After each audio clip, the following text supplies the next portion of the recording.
2024 has been quite the journey, filled with breathtaking adventures, heartwarming stories, and a few surprises that completely caught me off guard. As 2024 comes to a close, I want to reflect the games that defined my year. There's one that stands out above the rest, but let's save that for the end. Along the way, I also share a few honorable mentions that deserve recognition. Let's dive into the list. Let's start off with a game that was all about winding down and immersing myself in something chill yet meaningful. Coffee Talk. It's one of those games that feels like a warm hug after a long day. You're not just making coffee, you're getting to know your customers, their stories, and their struggles. It reminds me of the power of small, quiet moments, and that's why it makes this list. But for number 9, we have to talk about Klonoa Phantasy Reverie series. It's not just a nostalgia, it's a reminder how magical gaming can be. Klonoa's adventures are as vibrant and fun as most people remember them. I personally didn't have the chance to play them when I was a kid, but I can fully understand why these games were so special. And getting to be able to play them in this remastered version, it is quite a breathtaking type of moment, and I can understand the magic behind them. Whether you grew up with the series or you're just jumping in for the first time, this is platforming at its finest. Moving next to number 8, and this is a recent one, and I really thought about this one quite a little bit, and that is Biped. Biped is a really interesting game. This game is an absolute gem, especially if you're into co-op games. The way it challenges you into working together with unique movement mechanics, making it stand out. It's very clever, it's quirky, and it's perfect for anyone who loves a good puzzle solving experience with friends. Me and one of our members from Telplay, we had a really great time for a couple of days, and it was such a fun time. So I was really thinking about this game if it should make it on my top list. I laughed so much on this one, so I highly recommend it for that. Speaking of emotional experiences, To the Moon hits differently. It's not about the flashy gameplay or the big explosions. It's about telling a story that sticks with you long after the credits roll. It's a short journey, but whoa, does it pack a punch. If you haven't played it, you're missing out on something truly special. I can't imagine any other game that made me cry just for a couple of pixels and a really well written story. The characters are amazing, and I can't wait to explore more of this series. Now let's talk about Yakuza Kiwami, and the reason why it's on number 6 is because I didn't manage to actually play fully this game and beat it or complete it. But you know me, and I talked about this on this channel. I tried the Yakuza series and I fully fell in love with Yakuza 0. And I was very ready to play Yakuza Kiwami, but I didn't invest as much time as I did with the other one. Yakuza 0 took me 300 hours to complete, and this one I'm just getting started. I just played a couple of missions, I got into the story, and it's just as beautiful as 0 is. I am not as fully invested because of not progressing as much, but it's just an absolute amazing game. The drama, the action, the sheer absurdity of side quests, it's a roller coaster. Kiryu's journey is one I'll be diving back into with the rest of the series because honestly, it's that good. Moving next for number 5, and that is Star Wars Jedi Fallen Order. Now, I'll admit, I'm not a Star Wars fan. In fact, I'm completely new to the series. I barely touched the whole series, and I never even watched the movies, so I'm quite unaware of the lore, but I am very much sure that there are a lot of fans of Star Wars that really appreciate this game and the other games because of its interesting lore and expansive worlds. Still, I found myself blown away by the beautiful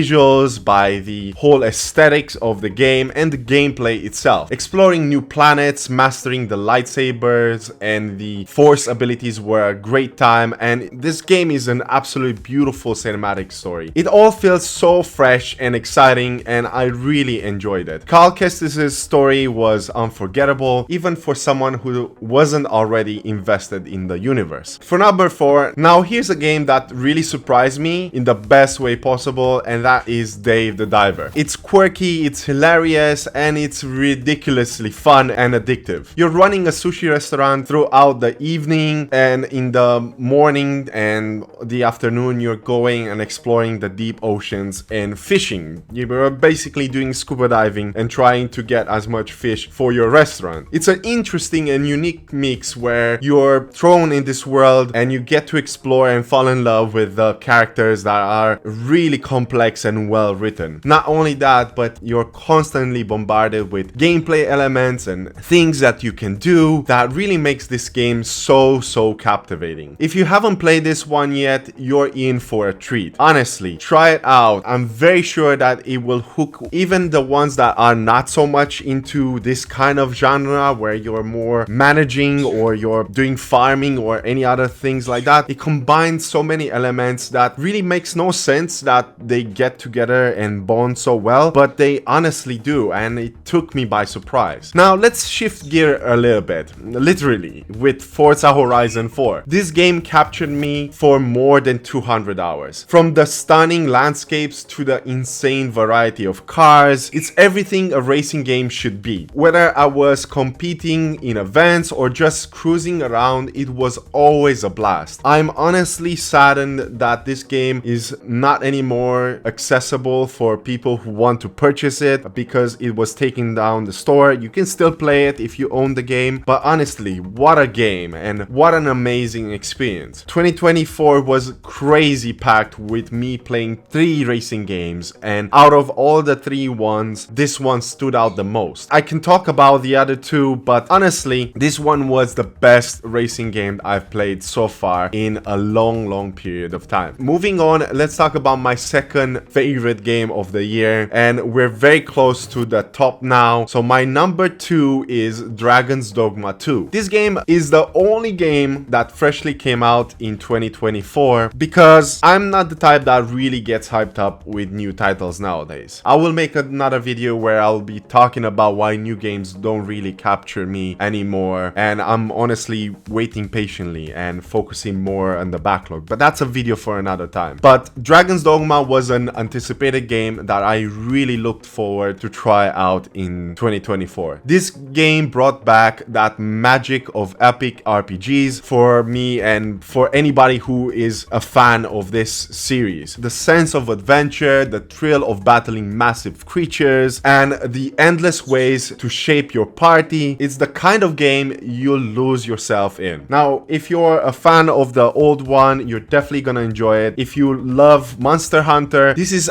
just as close as Monster Hunter, but not as complex in hunting monsters. Still very much an enjoyable game, especially for me who I haven't played an RPG in a very long time, and dipping my toes back in this series was such a great time. And finally, the game that left the biggest impact this year is Ghost of Tsushima. I know this game came out several years, but it did come to Steam, which I'm really grateful for. Sony brought a lot of titles, and this one was my most anticipated game of the year, and I couldn't wait to play it again. I played it on the PlayStation 4 and I absolutely loved it. The only thing that I didn't invest that much time was the Legends, and I came back in playing on Steam and I simply went through the whole story, fully explored it, fully did everything, and I had a blast just the way I did the first time. I really loved this game and it was the most impactful game for me. Even if I played it the second time, it was such a great time. From the stunning visuals to the emotional charged story, I felt every single beat and I had such a great time. I felt completely immersed in Jin's journey all over again. The combat was fluid, the world was alive, and the whole experience felt like a love letter to samurai cinema. It's a masterpiece in my opinion and a clean standout for 2024. Now, of course, if if I were to pick something else, it would have been probably Dragon's Dogma, because it's the newest game, and not all the new games really hit that mark for me. And I have a large backlog that satisfy my need to explore games and genres and have a great time. But before I wrap up, I really want to talk about a few games that really need a shout out, and one of them is Melvor Idol. I had to pick between all the Idol games. I played a lot of them, and I will be talking and covering more as I've completed more in December, so stay tuned. I'll be talking more about that one. And this was my most enjoyable of all the Idol games, because it's not just idling, it's an actual complex idol that you can do so many things, and the amount of DLCs as well add more depths and content that I really didn't want to dive into and explore those areas. But honestly, I really enjoy this one, and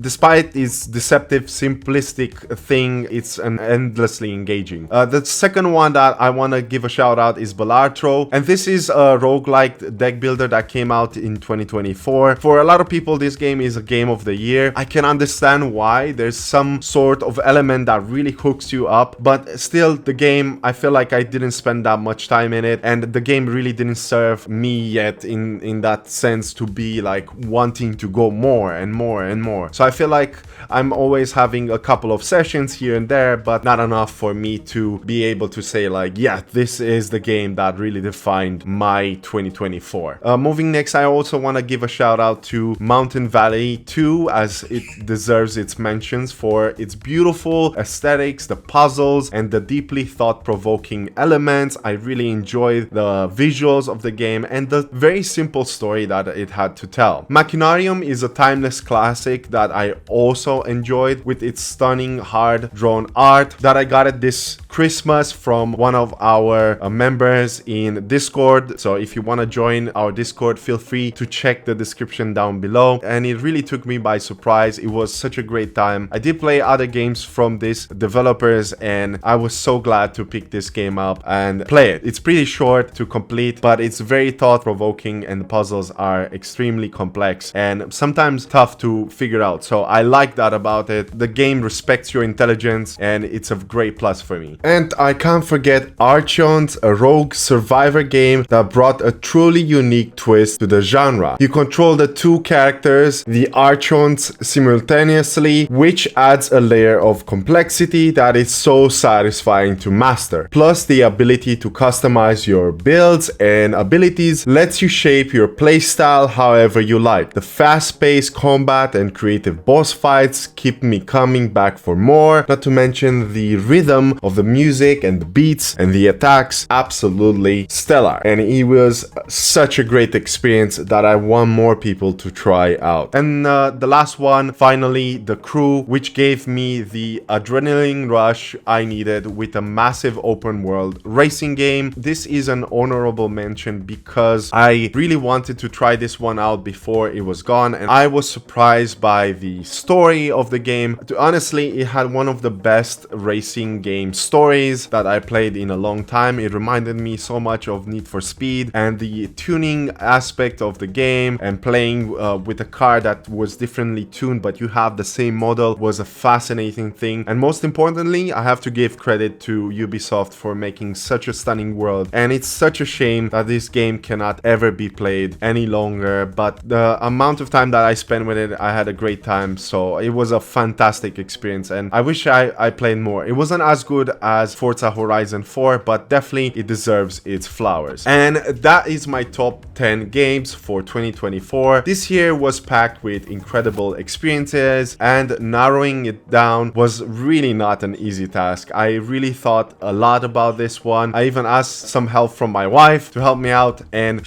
wrap up my thoughts on this one, because it was tough. I was even to the point of thinking about extending the list, and as you can see, I did talk about a lot about the honorable mentions, but these games really stood out for me, each in their own way. So let me know in the comments, what do you think of my list? What were your top games? Doesn't matter if there were games that you played and they were released in 2024 or older than that. Let me know in the comment section. I would really like to hear your thoughts, and I'm looking forward to picking up new games and experiences in 2025 that I will be looking forward to share with you all. My name is Vashal, and if you enjoy this kind of content, feel free to give me a thumbs up and subscribe to the channel and turn on the bell notification so that you'll be notified every time I post something new. And as always, thank you so much for your support. Thank you so much for watching, and as always, stay safe, have fun, and happy gaming.